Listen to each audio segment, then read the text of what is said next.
We live now, baby. Word up. Sure. So there was a prophecy that ICE would return. And on the fifth day, they brought back Matt Ryan. What's going on, family? It's your boy Simo the C Mitchell checking in with another Falcons Bird Bath. I'm over here with my homie Doe Smitty, and we got the homie G Money over here, man. And there's a lot of you guys may or may not know right now, they have brought back Matt Ryan to the Falcons. They made it official that they are actually going to make him the president of football. And I mean, I think there is a lot to be optimistic about, but there's also a lot of pause for cause, to be real with you. At this point in time, there's a lot that could go wrong, to be honest with you. Matt Ryan does not necessarily have any prior experience as a GM in this league or doing any front office work in this league at all. So that is something that we have to worry about potentially. But at the same time, they say that he does have the humility to be able to make sure that he is to accept that he doesn't know everything about football and to be able to listen to those who are underneath him. According to all the reports, he is basically going to be in a very similar position and a role to what Tony Boselli does for the Jaguars. And he's going to be in a very similar role to what you actually have Chris Spielman doing with the Lions. So it's gonna be interesting to see what happens. But let me get you guys' thoughts on it, man. Smitty and Greer, man, what are y'all thoughts about this so far? We'll kind of talk about some of the other pros and cons of this and some of the pitfalls we want to avoid with this new hiring. Yeah, man. I think it's gonna be a good thing. Um, Essentially, it's like you say, it's not the title itself is not something that is generated from a process of normalcy. They kind of created the title, and president of football. It's not president of football operation. It's just president of football, which means more so interactive with the product that goes on the field from a direct aspect of dealing with the GM and the coach as a liaison, joining the two together, more instantaneous, where there's a little less of a a thought process that they have to do when you have somebody you can go between to get things more accomplished. So therefore, it will speed things up. Whereas we understood Raheem Morris was more of a let you play yourself out of position. This won't happen the way that it has traditionally happened in the past, which has always been a huge Achilles for us. Yeah, totally agree. Me and you were talking about this a little bit earlier. They, it's to my understanding that Matt Ryan will kind of oversee some of these things and he will take care of some of the football operations, make sure that there's a certain cohesiveness to it. Personally, and I heard this on the radio as well too, and I agree with them. I believe that Matt Ryan is probably going to his trust these guys, his GM and his coach, to be able to do their job. In much the same way that a quarterback would trust his line to protect him.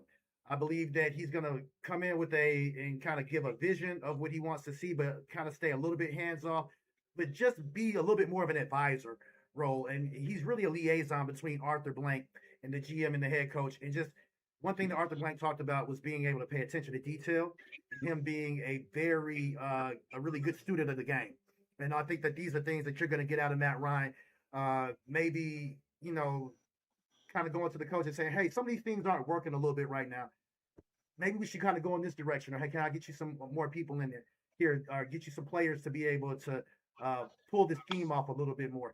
The couple of things that I am worried about and concerned about is, will he overstep too many boundaries? Will he meddle too much? We've seen similar situations with like Jerry Jones meddling too much. And of course, this is, in my humble opinion, why Arthur Blank is bringing Matt Ryan in, so that he's not meddling too much and to kind of be a little bit more hands off. He knows that Matt Ryan has a very high football IQ. He wasn't necessarily the most athletically gifted guy on the field, but really smart, cerebral guy from what we hear. I think his time at CBS has afforded him the opportunity to learn a little bit more about the game as well too. But we also saw something very similar with the Jets, and it wasn't specifically with the front office position, but it was more so when they brought in Aaron Rodgers, allowing Aaron Rodgers to make some of the calls on who was able to come in and who wasn't, who they were going to bring in as players, and how he wanted some of the practices to go, and just how he wanted things to run a little bit. And it seemed like that was the beginning of the end for Robert Saleh up in New York. So those are things that I'm a little bit concerned about. But again, I do believe that Matt Ryan's going to probably be a little bit more cautious on things. Joe, real quick, what's your thoughts on that in terms of the Matt Ryan situation, and how do you feel about it? Do you feel like you're more excited and happy about it? Do you think that this is going to automatically mean more wins, or do you think we're going to have a lot more growing pains? What is your thoughts in general? I think Matt Ryan's he's going to be a buffer. He's going to be that temperature gauge when things get out of hand. And like what we were saying earlier, and Greer, to your point about Matt Ryan being not being too insertive, right? He's not going to insert himself in situations that is not his profession. I think he's just there to checks and balances guy. You know what I mean? He's going to be more of a liaison, like you were saying earlier, to Arthur Blank, to let him know what's going on. Although Arthur Blank, say he's going to be kind of hands off. I mean, it's hard to do that, and you're the owner. You still want to know what's going on. But I think it's cool. I do think it may decrease the amount of, the guy that everybody wanted to come in, which is Harbaugh, because he want to run the whole show, which as a coach, I mean, you should be able to run your whole show. But to an extent, I guess what the Falcons have been through, and they created this position for Matt Ryan, is to be that buffer in place. But no, I don't think it's a bad thing. I think it's pretty cool. I'm excited to see who this GM is going to be. I'm excited to see who the coach is going to be. So one thing to note, if we do end up getting, and what's the if you guys can help the GM that we're looking at, what's his name? Ian Cunningham. Ian Cunningham. Ian Cunningham. Chicago. Mm-hmm. Okay, we got to keep in mind Ian Cunningham, Matt Ryan at his position, and if we get Kubiak, those are three new. But those guys are going to be new at those positions, so it's not going to be a lot of I guess experience, but who's to say if that works or not? Because look at in Chicago, look at their coach. He's inexperienced at coaching position, and look where he's at. So I think it's going to be a good thing, man. But I don't think we're going to get that guy that's been there for 30 years in the game because of the checks and balances guy. No one wants to report to another person. So it's a good thing on my end. Go Matt Ryan, number 2. I'll never get a jersey, but number 2. Yeah, look, I do like this idea a little bit. I'm not gonna sit here and act like, hey, this is gonna turn into automatic wins. I think that it could go wrong. This could wind up not being the greatest thing. I do think that Matt Ryan's smart enough to allow these other guys to do their jobs. Before we move on to some of the coaching, I will say that with Ian Cunningham, one of the reasons I think that he is such a hot name right now is because he was very integral, if I'm not mistaken, or was one of the people who really was at the forefront of asking for Ben Johnson up in Chicago. And he's been with a few other teams. If I'm not mistaken, he's also been with Philly as well, too, extensively for years. And he understands a lot of player personnel. And typically, this position that Matt Ryan has would essentially be a GM in most scenarios. So that's why the Falcons are also hiring a GM to kind of do more of these GM duties and really basically do some of the things that Matt Ryan would not be as experienced on. So we're going to move on to coaches, though, real quick. I want to give a shout out to the chat. GA Texas boy says, what up, Falcons Bird, Bath, and Falcons family? The new era is here. What a time to be a Falcon. I definitely agree. I think that this is reinvigorating the franchise. If anything, Arthur Blank definitely knows how to get fans get fans happy about what's going on, for certain, though. But you spoke on John Harbaugh. John Harbaugh, and the reason I don't think that we're going to probably go with him is because, as we said, a lot of people may know, but in case you don't, he wants $20 million per year, $10 million staff bonus. I mean, I'm sorry, a budget for $10 million for his staff. He wants total authority over the roster and the ability to pick his own GM. And for several reasons, I think that we're not going to go with that. For one, we've never seen John Harbaugh have any autonomy over a team in terms of picking player personnel. And the one player that we know he picked this year was the kicker, who had to replace Justin Tucker, and that kicker basically is the reason that they're not in the playoffs right now. And John Harbaugh's stamp is supposed to be as a special teams coach primarily. So it's very telling that he picked a guy who wasn't that great with it as well too. And also keep in mind that again he wants to be able to have full control over his GM, and it's very uncustomary for a coach to pick the GM. That's that's very backwards. That's like a car picking its driver, if you will. And so I don't think that they would go through all of the hoops that they've gone through and making sure that they selected Matt Ryan and having him be a part of the sports agencies that are coming in just to let John Harbaugh be able to pick the groceries and everything. I mean, this is a very Bill Parcells like move or a very Belichickian move, and I just don't see him as the same type of football mind as those two guys. As a matter of fact, the last few videos that I put out there, I got a mixed bag depending on where I said it at. But I said I don't think that John Harbaugh. I think John Harbaugh's a little bit overrated. On Facebook, people tried to tear me a new one. On TikTok, they agreed with me. They were like, "Yeah, he's a little bit overrated. What does he really do?" And I kind of look at that like I feel as though he doesn't put any particular stamp on the football game, and sometimes he gets a little bit out coached. I've seen some people say that Lamar Jackson is the reason that they didn't win in Baltimore, and some of his lack of execution. But if you look at that, uh, the divisional round last year when they played against the Bills, Lamar Jackson was playing his ass off.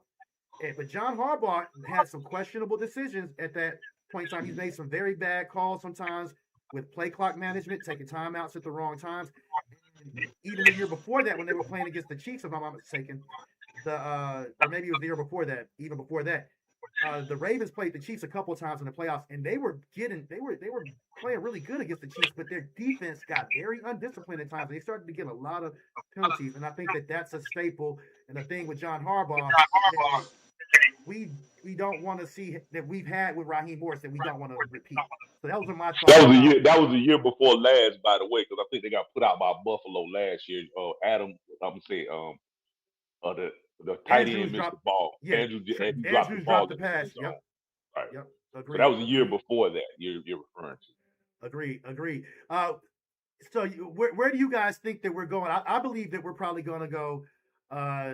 For that reason, I believe that we might very well go with Kubiak from Seattle. And one reason that I love that, aside from him developing a quarterback, is that McDonald, his head coach, he has a reputation that if something isn't working, he's going to scrap it. You saw he got rid of his OC the first year, and he went ahead and brought in Kubiak.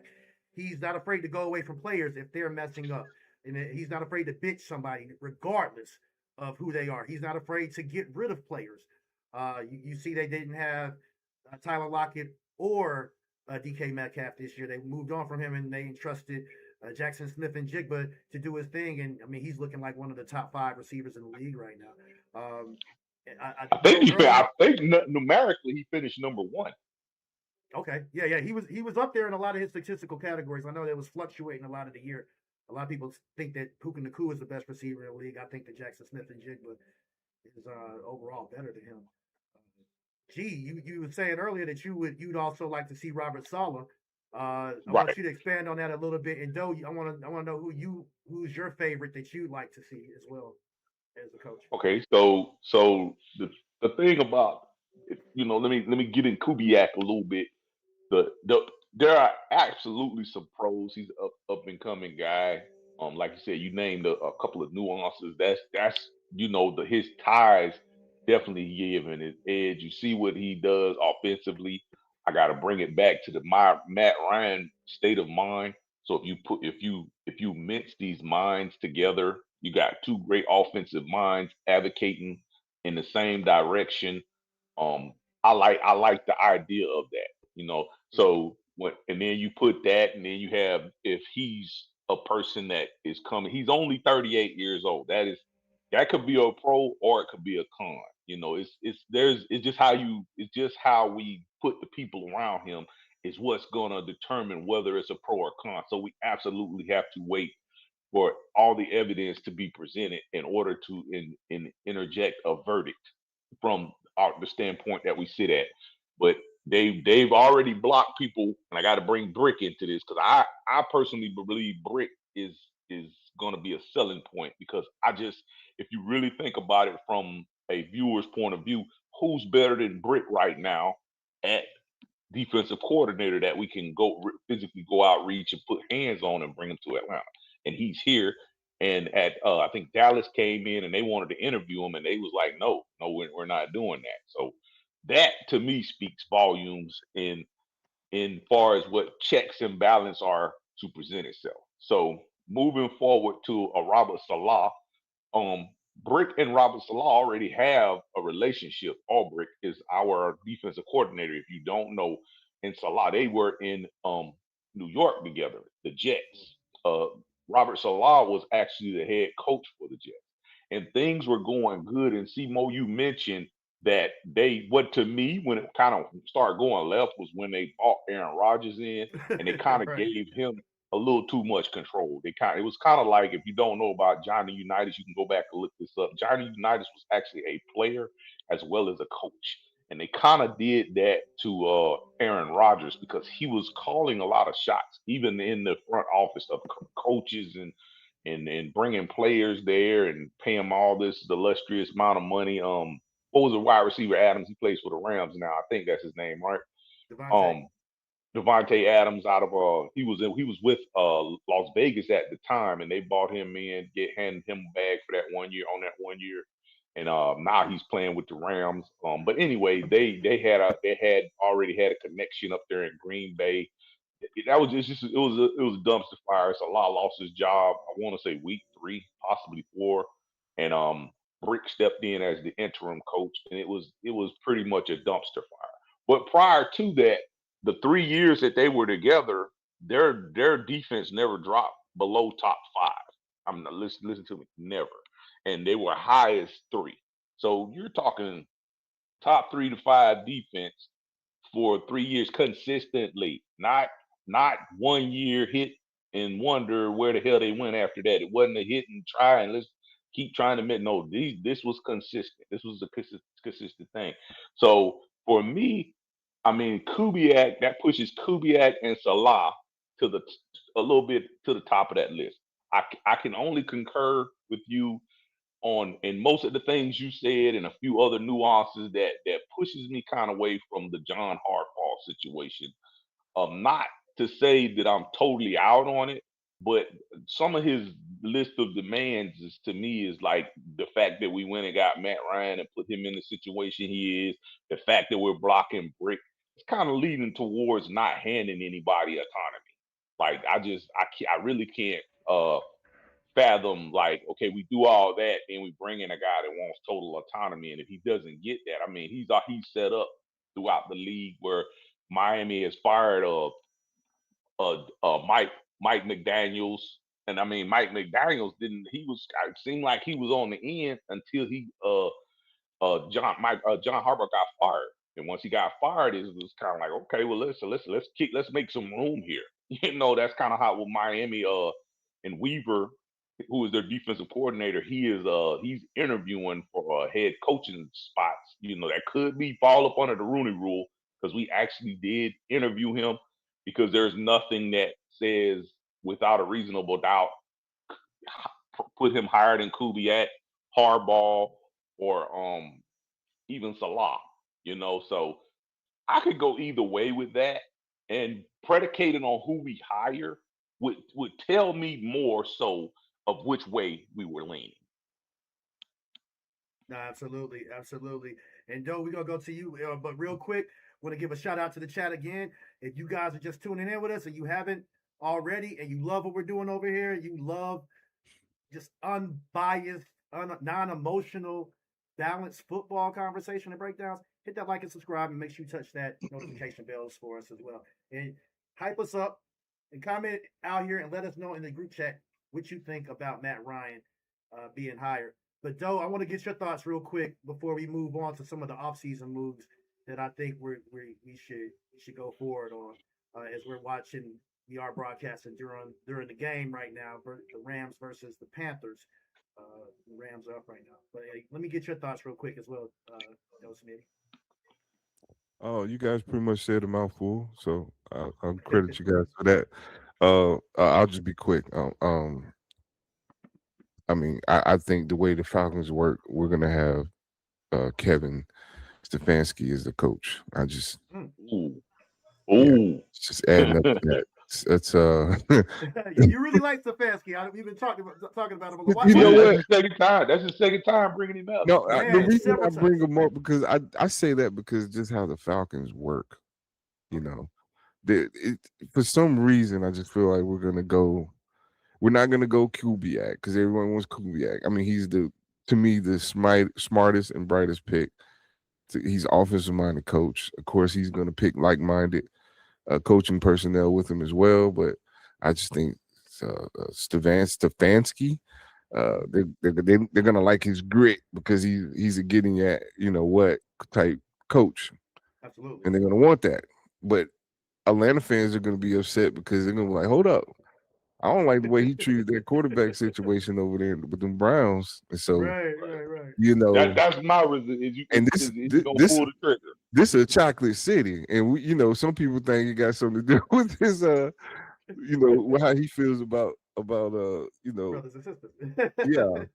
So what I'm saying. So I'm not saying that's he's anything like that, but people got that assumption because he tried so hard not to roll with the kid. But hey, we'll see. I just feel like it's a Falcons move. I hope not. I hope we do get Kubiak. I think he's a better fit for the Falcons, especially the weapons that we have on this team. I mean, I just think he will make such a great addition to this team, and then also by him being a newly hired head coach, it wouldn't be hard to I guess get him to go with Ulbrich as the defensive coordinator as well. Yeah, that's a Absolutely. good selling point. I think that and just to touch on your point about Stefanski real quick, I also do think that he could be really good for this team as well too because he's had some really good rushing attacks up in Cleveland. Yes, he did. He's been able to made really good use of Nick Chubb and Yes. Kareem Hunt out there.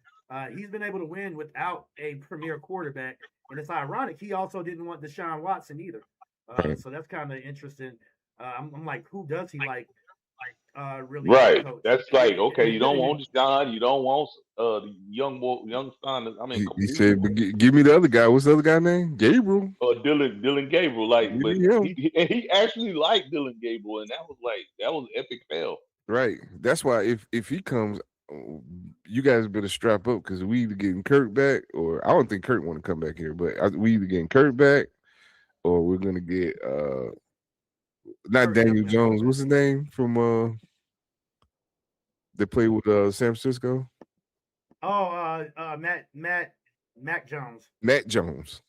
Yeah, Mac Jones. Bro, though Mac why Jones. would I'm like, though you put a lot out, you throwing a lot on me, bro, and it's like I'm like, man, like why would they do all this stuff to go to like kind of like not move the needle? Because that's basically what that would do. That would not move the needle to your point. Like, I don't know. They had to be doing all this stuff and getting us all hyped up and something.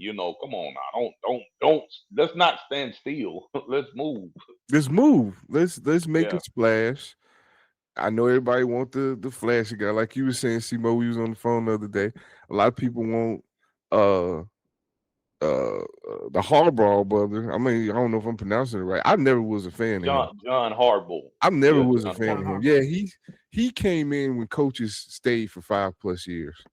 No matter if he was good or not. Like, yeah, okay. In that division, yes, absolutely. Yeah, he was that guy, right? As long as you can make it to the playoffs, how can you fire a guy like that, right? Right. It just never, made it past that point. I mean, them lights wouldn't have went out. Say what you want in that stadium. San Francisco have been hoisting the. San Francisco, I think, was going to win that game. They was going to win that game. They got the air deflated out them tires. That was the weird. They did that to them. They did that to themselves because they ran the ball all the way to the Super Bowl, and then all of a sudden they start passing. He drops back and starts trying to get what was their quarterback name from Colin Kaepernick? Kaepernick, yeah. Wasn't Colin Kaepernick? Yes, it was. It was Colin Kaepernick. Yes, it was. Because that's that year. And they probably Yeah, would he have tried did to shot better him in if the they spot. kept not Steve Smith, but if they would kept Alex Smith. Alex Smith. Alex Smith. If they But would he have hurt kept his starting, leg, because though, he was didn't there, If they benched him. that's what I'm saying. If they would have kept him as a starter, but now you wanted to create Michael Vick 2.0. And I was okay with the Kaepernick thing. I think I Kaepernick didn't have an issue with I was Kaepernick. okay with it. I didn't have a problem with it as well, but I just think he had a chemistry. Like Alex Smith wasn't doing a bad job. You know what I'm saying? He got hurt. And bro came in with the took fro. over. He was the over. only thing I will say is the offense just was not dynamic enough with them. It wasn't quite as explosive. Kaepernick added a wrinkle of some of the stuff He did. that they did with that. You guys said something about Ulbrich, and I want to touch on that before we do get out on this topic, and then you can say whatever else you were going to say as well. But I just want to get this in before I forgot. One reason that I think, because Arthur Blank did say that he's going to strongly suggest that they keep Ulbrich, whoever the new coach is, as a coordinator. And I've seen mixed opinions about that. A lot of fans really want to keep him here. Some fans are like, "Oh, Arthur Blank is going to mess this up by trying to force him on him." And I don't see any head coach coming in here, especially if it's John Harbaugh, which I don't think this is going to be. I just don't see any head coach coming in here and seeing Ulbrich as a problem to hire. He has been a premier defensive coordinator the last few seasons. As we alluded to, he was great with the Jets. I think they were always like a top 5, top 10 defense. Even when they dropped off, they still were a dangerous defense, and they lost some players. And Ulbrich has been able to coach guys up, even when he loses some of his stud players. He's still able to get players in position to be still somewhat serviceable. He's been great with Atlanta. This has been the first time that I can't remember the last time Atlanta was a top 5 sack team or close to 1 or 2. So, and he's also been a head coach in this league as well, too. Although just as an interim capacity, he has been a head coach in this league, so he does understand some of the nuance of what that is. So, really smart football IQ guy. I feel as though he coaches on defense the way that Kyle Shanahan and McVay coaches. He wants to do the things that the offense doesn't like. So he thinks from an offensive standpoint when he coaches his defense. And that's something that he said in the preseason when we hired him, or in the offseason last year when we hired him, about that he learned from Shanahan and McVay while he was here. They would come into his office and ask him, "Hey, what would you do if we did this? How would you go about this if we did this?" So he's a sponge that soaked up a whole lot, and I really like how he's combobulated a lot of his these coaching styles together. So I think that Ulbrich, for that reason, will be is a really nice place to go with that. And then there was somebody else you said Well, about. I do also want to interject breaking news. Harbaugh, or whatever. John Harbaugh. He just said he wants to Harbaugh. He just said he's going to update us on what team he's going to select here this coming week. So he's already got his mind made up. Yeah, he's gonna narrow it down to 3 to 4 teams. He said we'll know by this week. Well, we know Atlanta. It was Atlanta, New York, and I guess I don't know if it was Miami, but I know it was Atlanta, New York, and he said he wasn't interviewing because he already put it out there. He wasn't interviewing with everybody. Yeah, he put that out there. The man is what, almost 70, right? 60, late 60s. 30. He don't look. He's not a bad looking age, whatever age. I'd say he's probably in 60s, maybe late 50s. Right, I think he's in 60s. Yeah. He's older than he is the older brother of Jim Harbaugh. So for whatever that's worth, and I think Harbaugh Jim looks older than John, essentially. But real quick, shout out to the chat. King Ichi says, "You see, Arthur Blank said not to touch Ulbrich, or not to let him interview with anybody." And I agree with that. I think that's very telling. I believe that whoever the new coach is going to want him. And one thing I wanted to touch on real quick as well too, because you talked about Kubiak's coaching style. You think he'd be really good for it? My mic won't even on. I'm tripping. I'm sorry. He's really good with zone runs and play action, and I think that contrary to popular belief, Penix can actually play under center some. He didn't play a lot under center at Washington, but he is able to play under center, and he's able to run the play action under center. I think that Kubiak can get something out of him. But we run a zone heavy scheme, and I even believe that if he does come here, there's a strong chance that we probably keep D-Led as our offensive line coach. D-Led has been able to get a whole lot. He's been able to squeeze a lot out of Caleb McGarry and Chris Lindstrom. When we first drafted both of those guys, because we drafted them the same year, I think both in the first round. McGarry was supposed to be the better player of that, and he was a little bit more disappointing. And Lindstrom came along really strong early on. But he was really able to get a lot out of Caleb McGarry and really just play to his strengths. And he's been our run game coordinator on the offense. So I do think that Kubiak coming here could offer the same things that Stefanski he offers a little bit as well too. Is there anything you guys want to touch on before we talk about the our next topic with some of the player moves that we might make coming off in the offseason? Harbaugh is actually 63, just for reference. Okay, he's 63. See, the reason I say that is because I doubt he's going to a team where they on rebuild mode. That makes sense. That makes a lot of sense. You know what I'm saying? You don't spend 17 years in the league to get with a team to rebuild them. You get with a team that's probably 2 to 3 pieces. You could make something happen. Keep in mind, a lot of coaches are gonna have to also take in the fact that we don't have a first round pick. So they get stuck with it, and that's going to be a decision. Do you want to roll with Penix? Because a lot of people don't feel like Penix like we do here. Even me, I'm not betting the future on him. I hope we don't, but the coaches are going to be like, okay, do I want to roll with this quarterback Penix, right, for the remainder or whatever? That's going to be a good question, a good thing to visit too in the future. Right. Yeah. Arthur Blank did definitely say that. He said that Penix was is the franchise quarterback, and there are some fans who are not happy about that. Me myself personally, I think you do yourself a disservice if you don't move forward with Penix right now. Drafting a quarterback in the first round, if you missed on a first round quarterback, that sets your team back tremendously. I think it sets you back further than any other first round bust that there could be. A quarterback, that's one of the heaviest hits because of all the capital that goes into them. And I mean that's the leader of your offense and your team. But I do think that Penix is very serviceable still, and he was not the reason that this team was not good last year. He's not the reason that we missed the playoffs ultimately. I think he was still good enough to at least be a game manager. So that is the good thing about Penix. He's really good and judicious with the football. And I think that that's something that any coach can turn into something specifically. And real quick, shout out to the chat again. The homie Trenton, #1 Falcons fan for sure. Y'all got to get like my boy for real, because he calls it like how he feels it. We don't always agree eye to eye, but I love his takes. He says, don't like the idea of getting in the Harbaugh sweepstakes. We want power. He wants power, and he wants to wait till next week.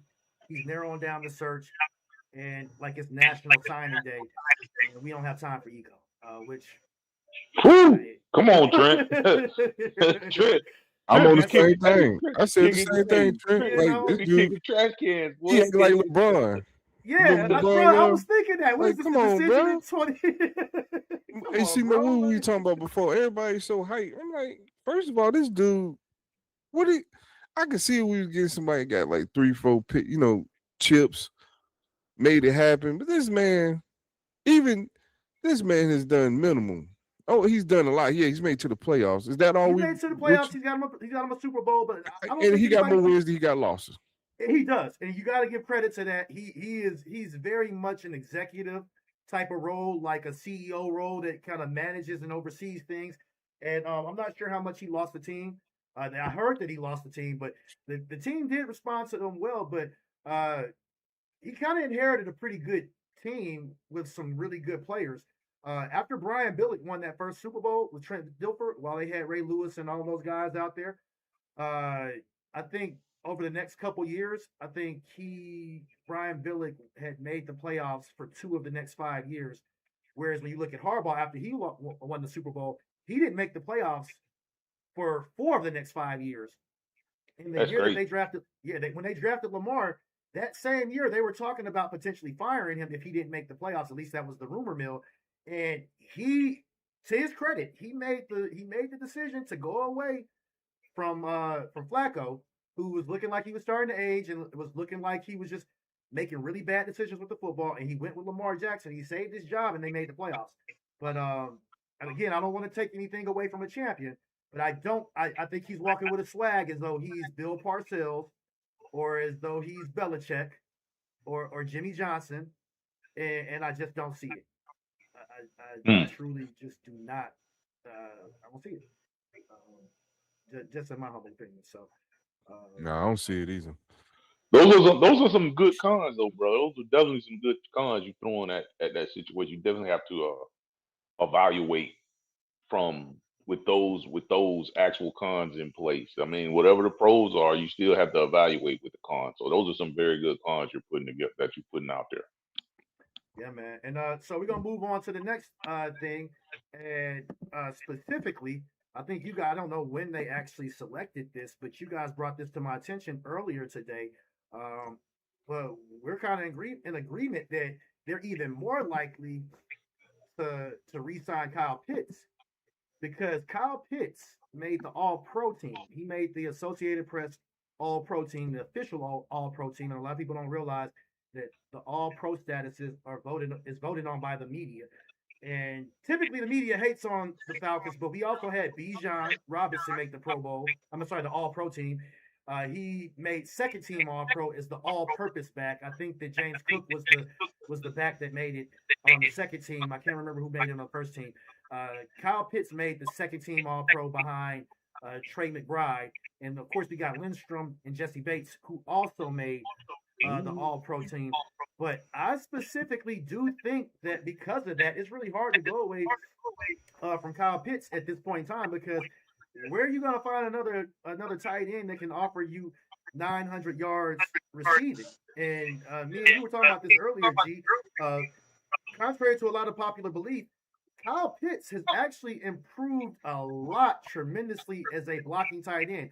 I've heard some of these pundits say that Kyle Pitts is not a good blocker. I even saw your boy Moose on Chat Sports say, "Oh, Kyle Pitts can't block," and I respectfully disagree. I don't want to say anything disparaging about anybody, but you're not watching the tape if you don't think that Kyle Pitts can block at this point, because they were running the ball to his side at times. And then you talked about this again, G. To be a good blocker in this league, all you gotta do is get in the way of people. Like a stalemate.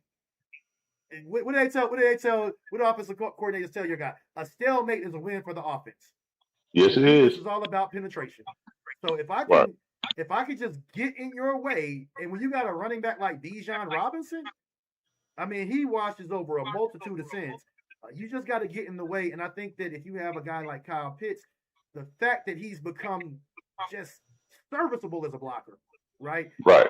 When he's I'm sorry to piggyback on what you're saying, but from where he's came from, brother, man, it's day and night. Now he's not a Warner.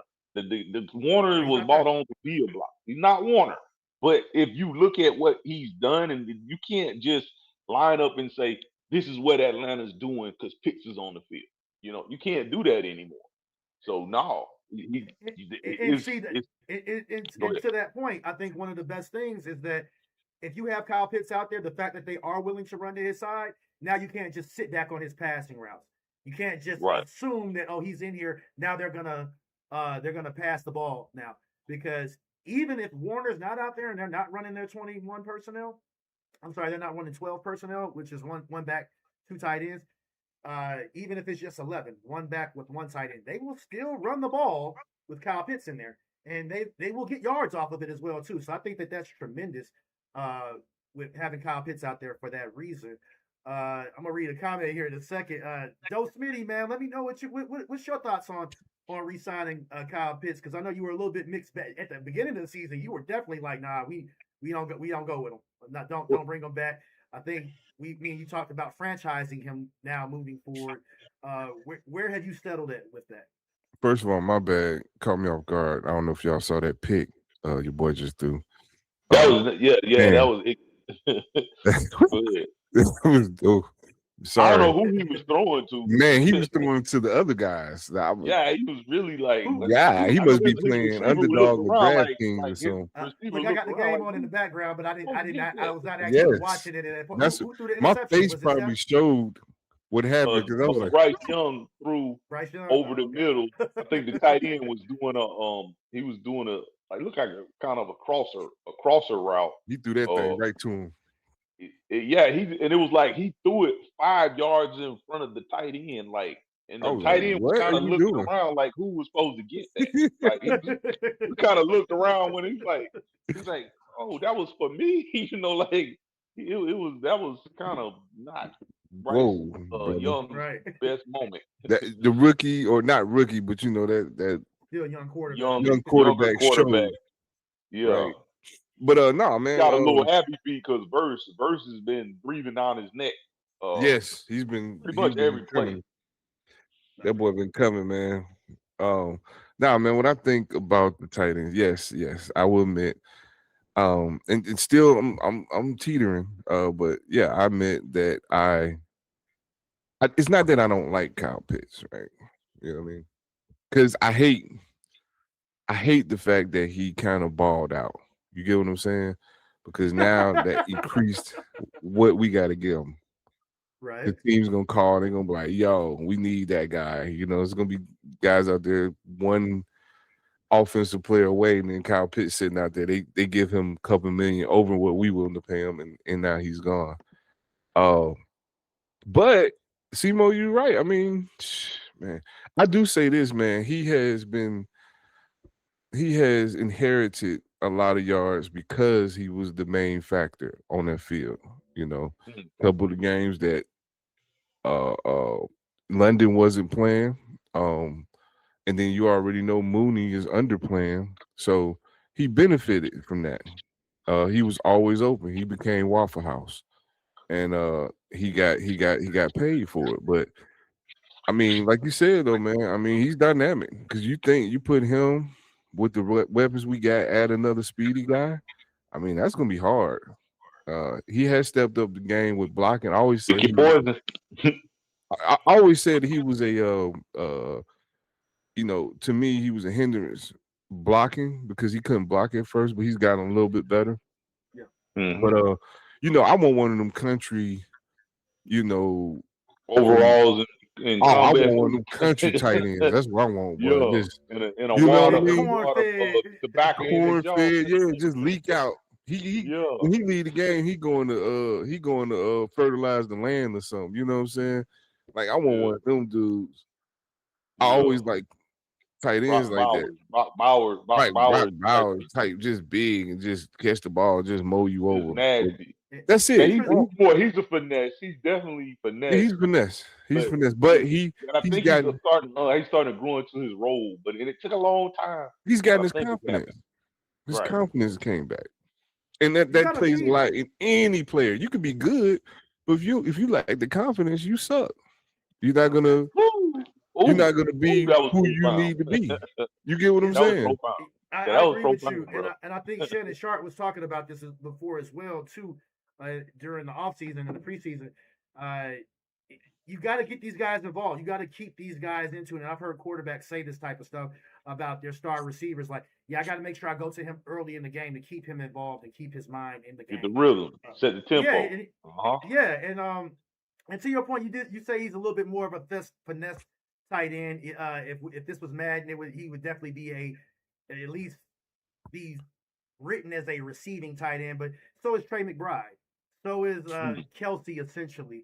I do think when you say you want your big country fed guy that can go out here and block and do all that stuff, I think that the guy for the Saints, Juwan Johnson, I think that that's a big dude. Yeah, me and you talked about this yesterday. That's the one. Is that Romulus? Is that Juggernaut?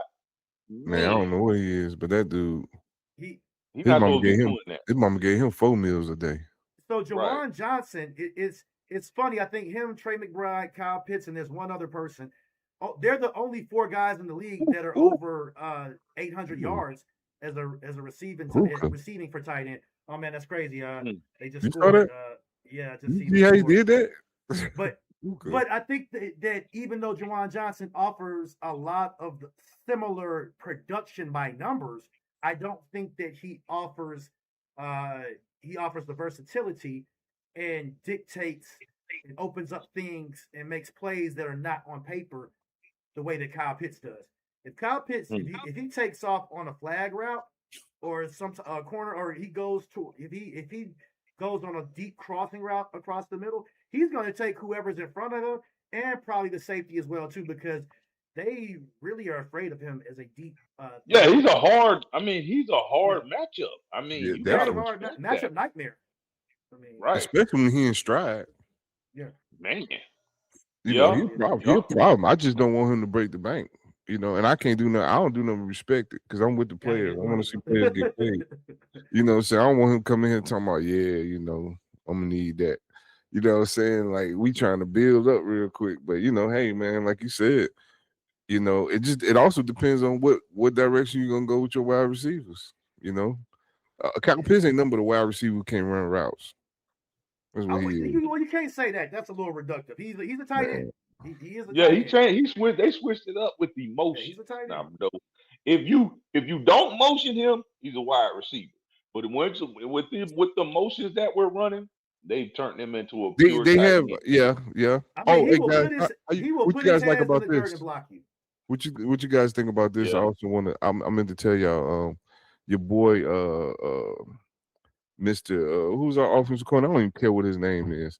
Zach Robinson. Zach Robinson. Zach Generalistic Robinson Yeah, is. practical. I'm gonna call him General Stowe. The man, this dude, Jack Normal, whatever. He's right now interviewing for the Bucs offensive coordinator position. Wouldn't that be a gift? Wouldn't that be a gift, guys? I saw that. I was like, how Wouldn't did that you? be one? You see, I'm clapping, right? Yes, What are sir. they doing? Like, it would I'm be just clapping, our luck. right? It would be just our luck that he goes there and Hey, he thrives and Simo. flourishes. Hey, Simo, pipe down, bro. Cool out. Don't give him that. Don't chill, bro. Hey, you said he go there, he ball out. No, Yeah, Baker Mayfield looking like that dude. You be like, No. dang, what was this at? Him and Baker are familiar with each other. They were are. in LA. So, Because I saw they that were too. in I LA. thought, That's right. I kind of chuckled. I was like, man, I feel like they're flailing a little bit I out said there my in cousin Tampa the Bay. picks. Yeah, your cousin is scared. He hates it. He be laughing about us with Zach. I said, yeah, he coming to them Bucs. Yeah. I think You that's think the most y'all had hilarious some thing. issues. Yeah, every weapon in the book out there couldn't do nothing. Man, I'm trying to tell you. So I want to touch. You said something about receivers, though. But before I do that, I want to touch on a couple more comments. The homie Trent says the thing I see in KP is over expectations. He is young. Everyone doesn't develop at the same pace. He missed time with the injury, basically reset, and he's been through quarterback after quarterback, and he's just now getting stable, which I agree with.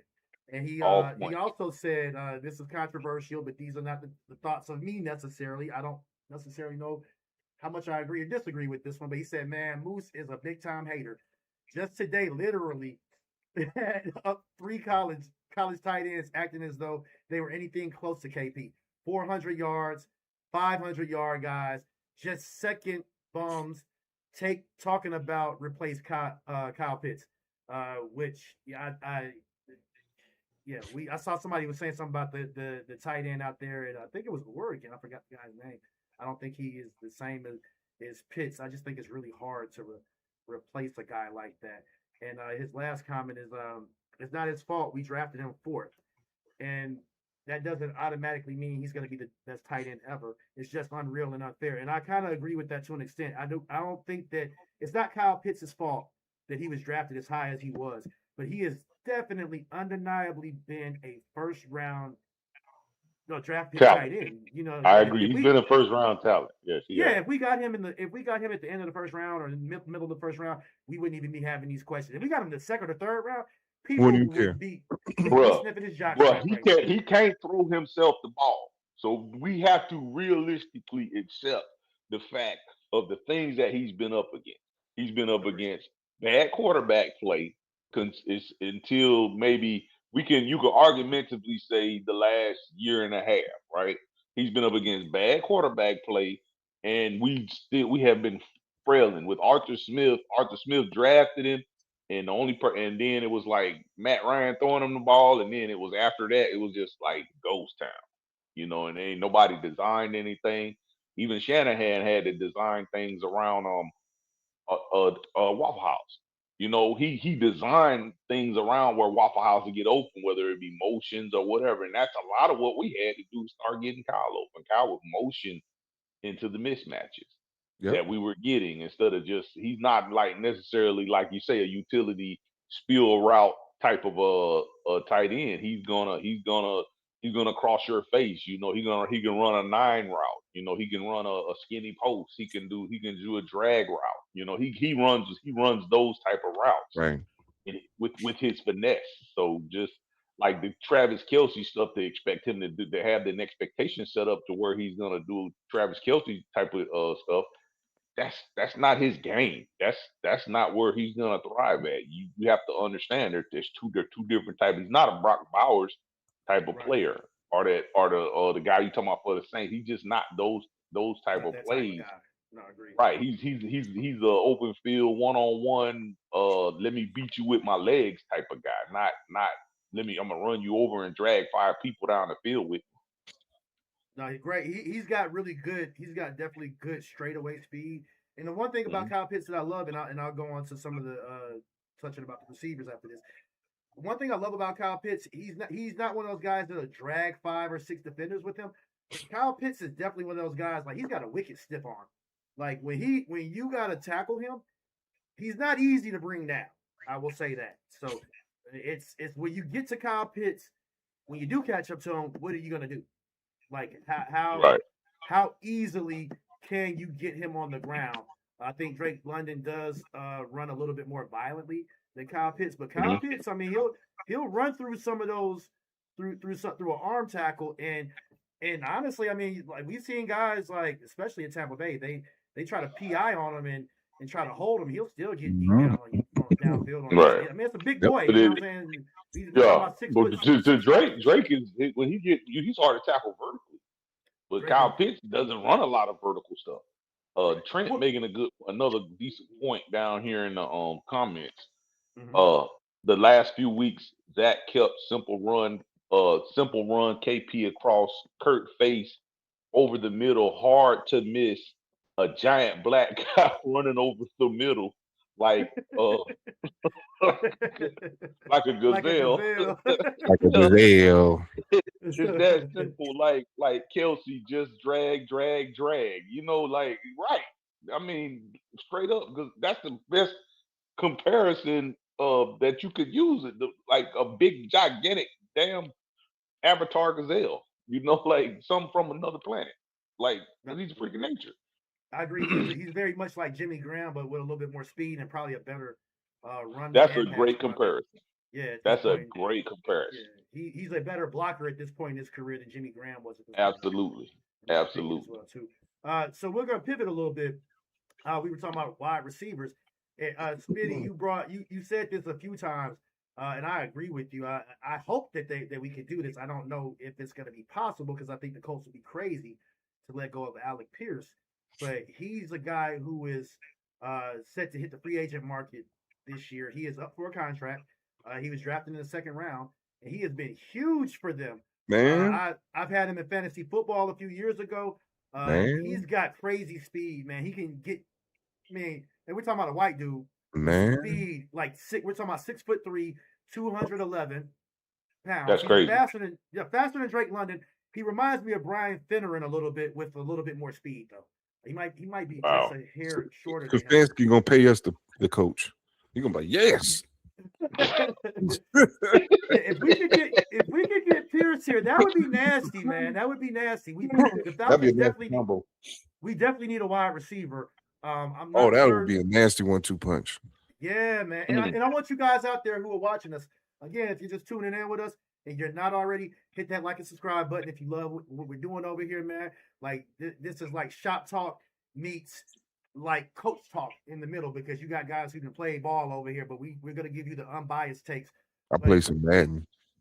Hey, listen, I done seen Doe like come out here and make little kids cry like you getting your ass beat by You know what I'm saying? by old man. By old by 40-plus-year-old.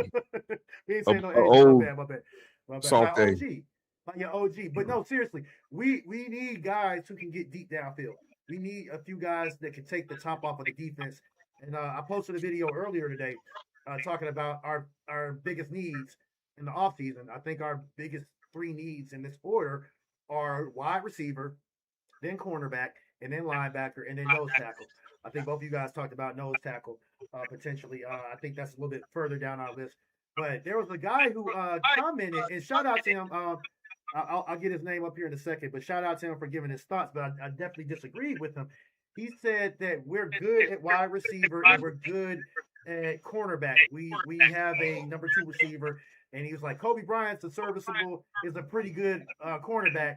And I went and read those comments too, by the way.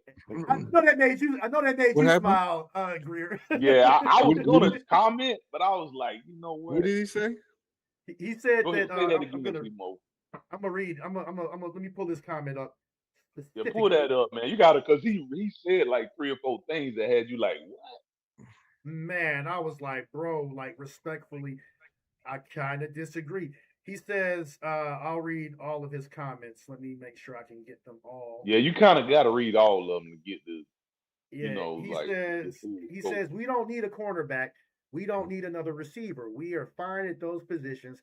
We need offensive linemen and offensive lineman depth. Now, I don't agree with him about needing an offensive lineman because we have a lot of money tied up to Caleb McGarry and Jake Matthews.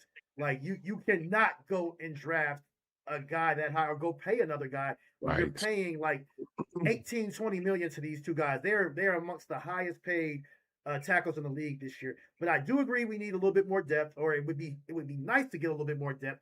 People forget that we actually were down to our 3rd and 4th string tackles at times. Storm Norton is supposed to be our swing tackle. Every team has a swing tackle, and Storm Norton got hurt right after McGarry got hurt in camp or preseason. So you got to keep that in mind. But we got Chris Lindstrom, who is arguably the best offensive guard in the league. If he's not, he's a top 3 or 4. He's all pro. Did you say second team all pro? Second team all pro. He should be first team. And he's a pro bowler. Pro bowler, perennial. And then when you look at Matthew Bergeron, he ain't chopped liver over there either. I'm not sure if he's ever going to be. Matthew Bergeron got a nasty mean streak. You got to remember, Matthew Bergeron was a guy who came in that they were like he could play offensive tackle or guard. I'm not saying that they're going to move him to tackle at any point, but I think they good. I think they good because they would have moved him this year if he was kind of Well, I mean, to have the type of athletic ability that you could play guard or tackle, it's really people think that it's just easy to move from guard to tackle. It's a different type of skill set. You got to have a little bit better quickness out there as a tackle. And as a guard, you got to be a little bit meaner and you got to be able to be a little bit stronger because you're playing against those D tackles. You got to be stout. Yeah, and so like Bergeron's got a nasty mean streak to him. I really like Bergeron a lot. But also, and this guy, his name is PT Cornelius. Shout out to you, bro. I appreciate you chiming in, giving your thoughts. It's all fun. It's all fun and love, even though I disagree with you. But he said, how about some offensive linemen and a quarterback? Those are our needs. I disagree with that. We don't need another quarterback. Yeah. And he says, plus we got 2 decent cornerbacks in C.J. Henderson and Kobe Bryant. We don't need any cornerbacks. I think C.J. Henderson and Kobe Bryant were on the practice. They were on the practice squad, man. Like they didn't even outplay. They didn't even outplay. Why do you like Kobe Bryant so much? Because his name. Man, they're making me even lose my train of thought with it, man. They want to get the new Kobe's. But D. Alford, he did not outplay D. Alford. And at the beginning of the season, people were upset about D. Alford. They were criticizing him heavily, and they were criticizing Mike Hughes heavily. And for what it's worth, Mike Hughes and D. Alford are definitely more serviceable than both of those guys. They're solid starters for us. But keep in mind that D. Alford, people were saying get rid of him, and that's why we actually drafted Billy Bowman. And it took for us to bring in Billy Bowman to light a fire under D. Alford's butt. And D. Alford is a guy that's getting 1.5 million per year right now. I just don't. I don't think that he's going. He's up for. He's going to hit free agency this year. He's up for a renegotiation. I don't think we're going to be able to sign him for that. He's going to command a little bit more on the open market. I'm not sure if we're going to be able to re-sign him. But you can never have too many good cornerbacks. You can never have too many cornerbacks on your league. On your team. We had several of our guys go down. So those are my thoughts about those guys. That's why I think we need to go with the cornerback. And of course, a wide receiver. He said we're okay. We have a number 2 wide receiver. I think that Darnell Mooney has underperformed. He's not living up to that $10 million a year. He's going to be owed more this year. Yes, Darnell is up there. He's cut, bro. I can tell you that. Now, just looking at his numbers, unless he can restructure, it's up there. If we can keep him, if we could get him to restructure and keep him, I wouldn't be against it. But he's, just to be honest, I think he's a borderline number 2 receiver, maybe a number 3. Like he drops too many passes from me, and it doesn't matter how fast you are. I think you got to be able to catch the ball. The name of the position is receiver. You have to receive the ball. You got to be able to catch the ball and secure it first and foremost, no matter what your speed is. But me and you joked about this as well too, though. Put Seals in. Remember we were at the game? That guy put Seals in. Oh my goodness. Yeah, it was like you're pushing for a big lumbering guy who can't catch. Like if you're gonna be a big body receiver, you should at least be able to catch. Casey Washington, Nick Nash. These guys have not been able to really just hop in there and do what we need them to do. If you they hadn't cracked yet. They definitely didn't crack. Is it just me? You put 40 pounds on Seals, he should be a tight end. He looks like a tight end. He's a big boy, man. He's a big boy, man. Yeah, man. And, I mean, I'm just going to throw a team out there, Chicago, right?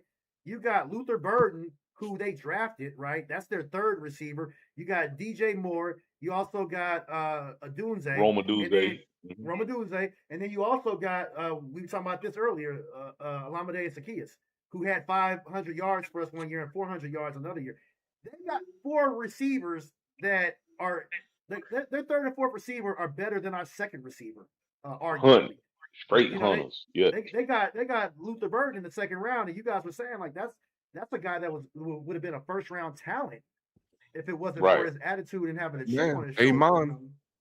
Yes, absolutely. Amen. Without a reasonable doubt. Amen. Boy is talented. I wouldn't mind seeing a guy like Romeo Doubs. He's going to hit free agency this year. I'm not sure if the Packers are going to go get him. You need a guy like Alan Lazard. I'm not saying we go get him, but he's the guy that can take the top off of defense, and he does not drop a lot of passes. Robbie, forget the guy's name. He used to play for Carolina last name, but Robbie something. He's a speedster, but you need a couple guys like that can take the top off of the defense. The Saints had a few guys like that. What's the guy's name that they just traded to the Seahawks earlier this year? Number 22. What was his name? Shaheed. Shaheed. Yeah. Shaheed. From New Orleans. Shaheed. Yeah. But yeah, I mean, speed kills in this league, and if we can get a guy who can actually catch, and I mean, you might be able to get you a guy in the draft if we don't get him in free agency, because you're going to pay a little bit more in free agency, and that's when you have desperate needs. But Chris Godwin, a guy that, even though he plays for the Tampa Bay Buccaneers, I really like his game. I've had him in fantasy football a few times. It took 2 years. In his 2nd year, he was able to finally hit 800 yards, but that's a guy that got in the 3rd round. So you can get some wide receivers in the draft. I've said this before. I would like to see us get maybe a cornerback in the 2nd round, if we can, because that's where we're going to be at. We might even be able to move up or something. But yeah, for that reason, I would make sure that we were able to get us a cornerback and a receiver. Smitty, man, Joe Smitty, is there anybody else that you have seen out there at wide receiver? And I ask you the same thing as well, G Money. Like, is there anybody else at receiver that you guys are thinking about who might be available? Well, I know somebody will be available. I'm just gonna say it, even though I know we're not gonna go get him. But I would love to see George Pickens on this team. I knew you was gonna say that. I would love to see GP on this team. That would be nice. Stupid, bro. That would be stupid. Oh my God. Maybe we might be able Right. to. We I might be don't able think to get him. I don't see it, but Man. anything can happen. Anything can Oh, happen. Right. I don't know. I They definitely structure some things around it. what kind of deal is he on in Dallas though? Oh, he's nothing. up. A His rookie. deal is up. Yeah. He's still on his rookie deal. They traded for him from Pittsburgh, and so So they I've got to come heard. up with some bread if they're gonna keep him. What you saying? Yes. Yeah, there's speculation that he's gonna command more than CD Lamb on the open market, and he's definitely more explosive than CD Lamb.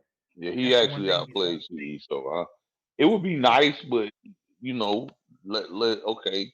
So like for me, just looking out in the draft, just looking at where hitting at, I do a lot of mock draft simulations, and the guys that I do, there's two names that keep popping up, and their film doesn't look bad. One of them I told both of y'all about it. His name is Germie Bernard. Y'all can check him out. Germie Bernard from Alabama. He's about he's a 6 foot speedster. He's like right at 200 Okay. pounds. He's probably 200 pounds. I mean, he can fly though. And his game mirrors like a Debo Samuels. He does everything. He's kind of like a Swiss Army knife. They run a lot of jet sweeps to him. He took some direct snaps as Wildcat. He just does a lot of different stuff, and he's fast, and very athletic. I like I think that. he lit him up from right at 900 yards, and he came out of Alabama, so he's the SEC player, so he saw competition. Uh, the other guy is Jacobe Lane, big tall guy. Kind of game mirrors kind of Drake London, really tall. He's like I think I want to say he's like 6'4", not like fast. I can't tell how fast he is. Back to but Jeremy Bernard, he's in the 4.4. And this was last year, so he could cap out at the draft. He might move out where we won't even get a crack at him, but he keeps popping up.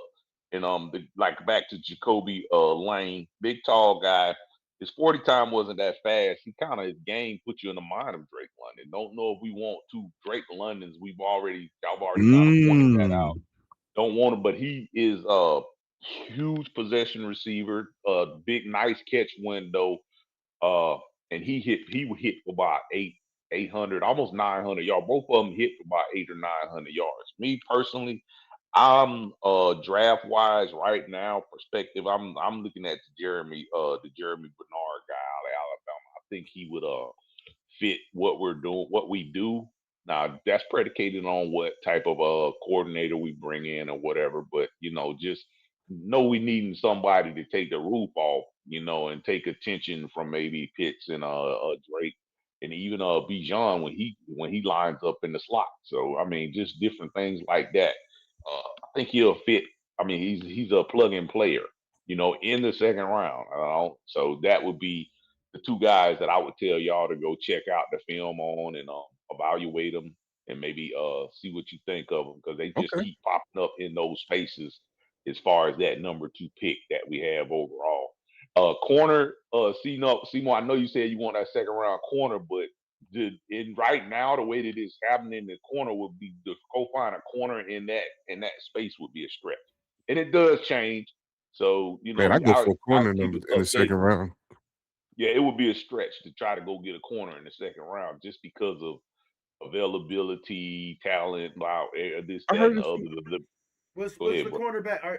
Is it not a deep draft for cornerbacks this I year? heard it was a deep draft for cornerback. It's not. It probably is. But see, the way that if you look at how the draft works, you got like it's they're giving you draft stock value and position and stuff like that, and they list these players in order. Like they give a player an absolute number from 1 to whatever 700 or whatever it is. How many ever? So if you according to where we're picking at, it would kind of like be in our better interest that it shows you these things. It'd be in our better interest to try to probably go to get the wide receiver versus the corner. That's why I like the mock draft because it gives you that reality, But I mean, I'm not saying that we can't go get a corner. I'm not saying that. Now that's because if somebody drops, because that's always going to be the case. How a mock draft simulation is just a simulation. It's Right. not real, not what actually happens. And then some people will pick something that you didn't think they would pick, even versus need. Like, San Francisco kind of did that last year. They picked around Jalen Walker, and he kind of fell to us, and it was a no-brainer because he was like a top 5 talent. He was listed like, I want to say he was listed either number 4 or 5 overall, and he fell in our lap. And James Pierce Jr. and Xavier Watson, Same Billy thing. Bowman as well too. I think James Pierce Jr. was listed at either 8 or 9 overall. The only pure pass rusher that was listed in front of him was Abdul Carter. And to me, if you just look at the tape, he kind of jumped off the page a little bit better. Not to mention he was freakishly, his size just kind of made him just a freak. I mean, this dude running a 4.4 and what is he, 6'6" or something crazy like that? 250. Yeah, you don't realize probably how big he is till you stand next to him. But 6'6" is Michael Jordan. That's professional basketball player size. This dude is out here like strong. He's wiry strong. So when that's kind of how the mock draft simulation works. So and then it's gonna change because you got the draft and then you got to finish the season. So somebody's gonna spark in the draft and they're gonna fly up the board and it's gonna move everything around. So it's gonna change. And then as far as reaching, and people do that every day, and then somebody might fall. So if a corner falls, then yeah, you get that corner. But for me, however it falls in that spot, and who's got because if let's just say a wide receiver, a projected number 1 wide receiver falls to the second round, hey, you got to just like we did with Jalen Walker, you got to make an executive decision, and you need a wide receiver, so you got to make that guy a Falcon. So it's subject to change, but right now those are the two guys. Right now, and it's premature. It's very early because we still got to go through the combine, and all these other things that we have to go through. We still got to get the national championship game, and still got the national championship game. You still got to finish the season. All these things got to you got to go through free agency. You see what I'm saying? So all that stuff is going way. But right now, just off the cuff, after I'm doing a simulation. The wide receivers is just the ones that keep falling in our lap. They just keep the really good wide receivers, especially that guy Bernard. He's worth that number 2 pick if we can get him. Even without the combine, even without nothing else, he's actually worth that number 2 pick if we can get him in Atlanta right now today. Well, when you say number 2, you mean second round pick, correct? But that second round pick that we got, absolutely, yes. For sure, number 2 pick is what I'm saying. Go ahead. No, absolutely. And I'm gonna read a few of the comments here in the section as well too. Shout out to Trent again, really knowledgeable fan out here. He says, just for what it's worth, that Zachariah Branch with the Bulldogs is gonna be available, the Georgia Bulldogs. And he was a transfer, if I'm not mistaken, from USC. Zachariah Branch, though, I'm not certain we're going to be able to get him because I feel like he's projected as a first rounder. And he had a nice little playoff. He had a pretty good season this year. So y'all let me know where you think that he's going to fall at. When I looked up his projections, because I saw another sports group that was talking heavily about him when we played in the first round. About a Branch that they wanted to be able to get him out there. So I'm kind of iffy about that. I think he's going to probably shoot up the charts, especially if he has a good game. And well, he's not going to be in the senior bowl. I think he's a junior right now, so he'll be a senior next year, if I'm not mistaken. Correct me if I'm wrong in the chat. But I think he's going to probably declare for the draft earlier if he thinks that he's going to be a first round draft pick or anywhere in the top 15. Also, Trent says that Nick Nash got snatched up by Washington. I did see that earlier today. I forgot about that. Thank you for that, for your thoughts on that one right there. He says that Seals is just like Frank's former quarterback transition late from WVU, baby. And he was saying that probably a cornerback at the top of the second. We're in the middle. It'll be hard to pinpoint who will be there. I agree with you. I think that we might have to potentially trade up, and I don't think that that's necessarily going to be off of the table. Although we only have a second, a third, fourth, we don't have a fifth. We have a sixth and a seventh. So I think that puts us 1, 2, 3, 5 picks only. in the draft, and those fifth round draft picks, people don't think about it like that, but those are very key draft picks. Fourth and fifth round, third through fifth round are very key positions for your special teamers. You rely heavily on that in the draft. Of course, sixth and seventh rounders can help out with your special teams as well, and even coming in with a guy that's a undrafted free agent. I mean, Tyler Algier, for example, was an undrafted free agent, not a special teamer for us, but Right. you can definitely get some deep talent in there. Trent also said, I think you guys Tyler Algier, you said Tyler Algier? he was an He undrafted was free agent. drafted in the Yeah, fifth he's round. gone. He I'm gone. sorry, Drafted- fifth rounder. You're Yeah, right. he was You're fifth right. round. Excuse me. Let me jump in here real quick. Can you hold that thought? We Mhm. pick at number 47, and Zachariah right now, but he can move. He could definitely move. Zachariah right now is listed at number 94. So probably, and then our next pick behind that is 78. So you see how that he's listed at 94. So it's like, I don't know if we'll see. We have to just say one of those. We'll see if that, because he's kind of, and then they move around. But I just wanted to inject that. But yeah, he's there, but he's 94 overall, and we're 47. And then our next pick behind that is 78, then 113. So he really almost is in a gray area for we might not even get a crack at it. Well, then he might not declare that if he's that low. He might wait another year, but then again, anything's possible. So, well, 97, bro, just for reference, 97 puts him at, I can count it up for you. I feel like that's in the third round. 1, 2, 3, 4, 5, 6, 7, 8, 9, 10, 11, 12, 13. It's only 13 receivers in front of him. It's a lot of guys though. I mean, we are. So you think he would stay just? Yeah, that makes sense. If you getting a big NIL deal, I would stay in college too. So yeah. I mean, what we talking about? 32 teams, 3 rounds, 32 times 3. Just that's what I was going to say.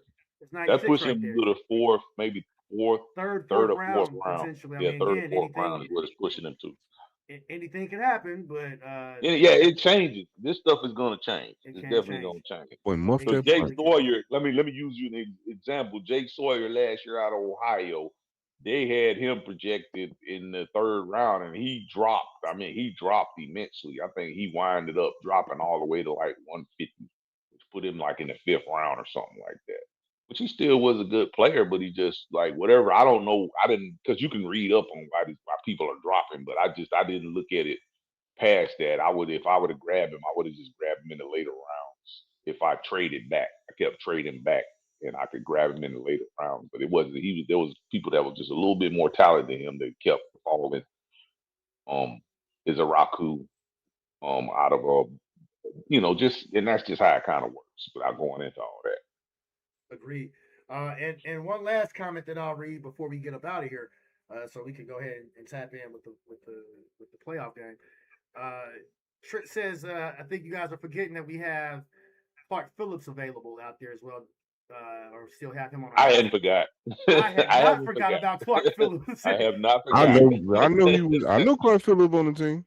Yeah, right. He's a fourth round draft pick for us. He's a guy that who cannot play special teams. He has a little bit of a height liability. He's 5'9". He's 5'9". 189. He's not the biggest guy, but he doesn't play small. He's like a 4'6" 40 guy. Yeah, he's not fast. He's not paper fast, but he's quick. He's snappy, and he has them hops. He's had hops. I remember the first time he got. Go ahead, bro. Yeah, no, you're right. He's got some hops, but he's had some man-to-man coverage issues, even zone coverage as well too. He's gotten beat. Well, we saw that last year with Jimmy Lake's scheme.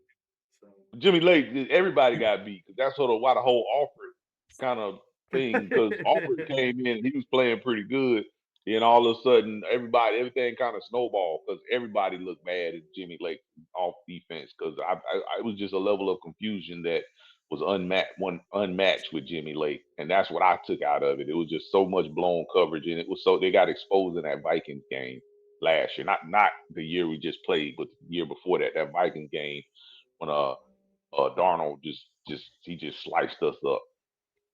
Wholeheartedly agree. I want to say, keep in mind, guys. I know we're talking about getting a cornerback in the draft, but there's some free agents coming out. You got Jimmy Ward. Well, he was free safety, but you got The Jamel Browns. Dean. No, with Houston.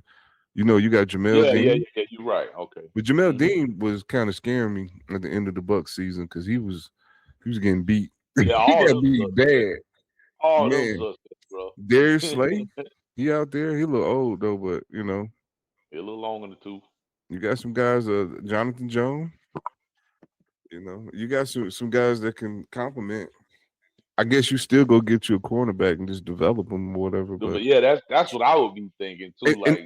If draft should be comfortable, so you should be BP. If I'm Atlanta, I go take a look at Greg Newsome. I Nice. like that.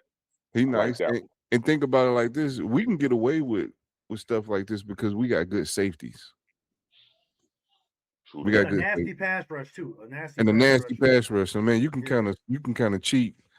You just need a guy that can play a little man here and there. You know what I mean? So, but no, yeah, that's a route. I mean, like you said, we got options. I kind of like being in this draft position. It'd been good to have a first, but it's cool. I'm cool with Pierce. He's pretty much better than anything coming out this year. And Watts. We got Pierce and we got Watts. You can't beat that. Mm-hmm. Watts is real nasty. I'm surprised he didn't make All Pro because he was leading our team in terms of the Pro Bowl votes over Jesse Bates. I would have expected that he would have made All Pro, and again we didn't bring this up as a topic, but there were some people that I think me and you were talking about this, Smitty. Would you bring back Jesse Bates or would you cut him? Because he's still under contract. But I keep him. I mean, he made All Pro this year. Yeah, he had a pretty good year. I'm running that back. Yeah, he had about 3 or 4. They snubbed our rookies too, bro. Yeah, but I'm running that back.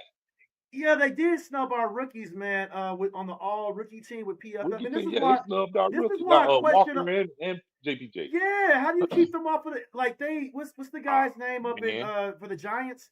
They gave him Abdul Carter. Abdul Carter. They gave him the edge as an edge defender on the all rookie team, and it's like, come on, bro. Like James Pierce Jr. Outperformed it. Definitely outperformed, and Jalen Walker, in my humble opinion, too. But if you don't want to put Jalen Walker on that team, you gotta put James Pierce Jr. on that all rookie team. Right. He led all rookies in sacks. Like that's just he should be. That's a no-brainer. That's a no-brainer. Abdul is that's hype because he was drafted. What was he, number 4 or 3 or whatever the hell it was? So, but I don't give a damn about none of that. And I think that's why they kind of passed on Walker too. I mean, I'm saying Watt too because he's young. And I'm like, nah, don't do that. No, because those moments don't come around like that. And Watt did his thing. What, 5 interceptions as a rookie? That's crazy work, man. Don't do that. As a downhill tackler. I'm telling you. Man, that tackling is man, look. Yeah, because I think Billy Bowman would have been in the same conversation. He stayed healthy without. I think if Billy Bowman would have stayed healthy, he could have arguably became rookie of the year because he was leading the team in interceptions at the time that he got hurt. But I mean, he had one of the best man-to-man coverage scores of anybody in the league, and it's really hard to do that. Billy is him. Yeah, as a nickel guy because I mean you got a guy who has a two-way go. And they'll run the ball at you as well too. So you really have to be like a linebacker, safety, and a cornerback all in one. All in one. Yeah. So I think that unfortunately he's got that Achilles heel injury, and that's partially why I think we need to actually get us the cornerback because he's not going to be the same when he initially gets back. It takes at least a year to come back, and you're still not at 100% when you get back. Right, because he had surgery. So yeah, you're right. You're right. It's going to take him a little while to turn that around. And that happened during the regular season. So just keep that in mind, guys. It happened early enough to where he could be back like next year, but he just, like you say, he going to be a little, got to learn to trust that leg again. And sometimes you get hurt like that and then you jump out there like that, you overcompensate and then you wind up hurting something else. 100% agree. 100% agree. But yeah, it's going to be a very interesting offseason, man. This Falcons team, we definitely have a lot of talent, and I think that for that reason, we are one of the premier destinations for any team, any coach in this league. And I like our chances out there of what we're going to be able to do. But yeah, man, we're going to go ahead and get up out of here. That is our time for today. If you guys made it this far, man, you like what we're doing, I'd appreciate it if you drop a like and subscribe for us. Yes. Hit that notification bell. Man, we love all you guys out here deeply. You guys are family to us, man. You are part of the Bird Gang family. Drop it in the comments. Let us know your thoughts. Anything that you think that we should touch on. Any upcoming topics as well. And I definitely read the comments. I love interacting with all you guys out here, for sure. So, but we're gonna get into a mock draft as well later, and as the season progresses, as the off season progresses, as well too. But definitely stay tuned for that.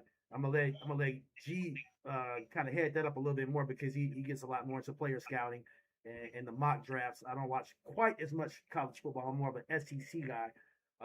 But I will do breakdowns on the guys that film breakdowns on the guys that he suggests, but we will be doing some mock drafts as well too. And I'll be giving my thoughts on where I think we'll be going based off of who we sign in free agency, because we will get a crack at free agency before the draft happens. I think the free agency starts before the combine, if I'm not mistaken. It might come right after the combine. But all that's going to go kind of hand in hand. So it's exciting, man. It's going to be interesting to see where we go with this as well too. So y'all stay tuned for us, man. Stemo to C Mitchell for Doe and G. You guys got anything that you guys want to touch on before we dip? Hey man, y'all stay safe for real, and we'll see y'all on the next go round. Yeah, man. Make sure that y'all tap in and find Falcons Nation, the Falcons Nation group on Facebook, one of the best groups that there is. I'm going to go ahead and drop that in the regular comments. It's not going to be in the live stream comments, but I'll drop that in the regular comments after this video uploads. But, man, we out this mug, baby. Peace. Hey. Peace.